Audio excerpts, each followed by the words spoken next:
എവിടെ പോയാലും ഇങ്ങനെ വീഡിയോസ് എടുത്ത് വയ്ക്കുക എന്നുള്ള ശീലമുള്ളതുകൊണ്ട് ഷൂട്ടിൻ്റെ ഭാഗമായിട്ട് പോകുന്ന ലൊക്കേഷനൊക്കെ ഇങ്ങനെ ഷൂട്ട് ചെയ്ത് വയ്ക്കും. ചെന്നിറങ്ങിയപ്പോൾ തന്നെ നല്ല കാഴ്ചകളായിരുന്നു കേട്ടോ, നല്ല മനോഹരമായ കാഴ്ചകളായിരുന്നു. ഈവനിങ് ആണ് ഞങ്ങൾ എത്തിയത്, അതുകൊണ്ട് തന്നെ നല്ല വൈബായിരുന്നു. നിറയെ പ്രാവുകൾ, അതും കടലിൻ്റെ തിരമാലകളുടെ ബാക്ക്ഗ്രൗണ്ടിൽ സൺസെറ്റിൻ്റെ സമയം അതിമനോഹരമായിരുന്നു കാഴ്ച. ഫോർട്ട് കൊച്ചിയിലത്തെ ഒരു ഈവനിങ് വൈബ് പ്രത്യേകിച്ച് പറയേണ്ട ആവശ്യമില്ലല്ലോ. ഒരുപാട് ആൾക്കാരുണ്ടായിരുന്നു. ഈ മരങ്ങളുടെ ചോട്ടിലും ബീച്ചിൻ്റെ വാക്ക്വേയിലും പാറക്കെട്ടുകളിലും ഒക്കെ ആയിട്ടിരുന്ന് കടലിൻ്റെ സൺസെറ്റ് കാണാനും കാഴ്ചകൾ കണ്ടിരിക്കാനും ഒക്കെ പലതരത്തിലുള്ള ആൾക്കാരെ നമുക്ക് ഇവിടെ കാണാം.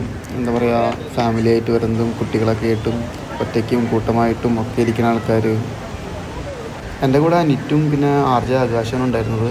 അനിറ്റ് തൻ്റെ കൂട്ടുകാരത്തിക്ക് വേണ്ടി എന്തൊക്കെയോ വാങ്ങേണ്ട തിരക്കിലൊക്കെ ആയിരുന്നു. ജോലിയുടെ തിരക്കൊക്കെ മാറ്റി വെച്ചിട്ട് ഇടയ്ക്ക് ഇങ്ങനെയുള്ള സ്ഥലങ്ങളിലൊക്കെ വന്നിരിക്കുന്നത് നല്ലതാണ്. നമ്മുടെ മനസ്സിനും ഒരു സന്തോഷവും, നല്ല നല്ല കാഴ്ചകൾ കാണാം, പുതിയ പുതിയ ആൾക്കാരെ കാണാം.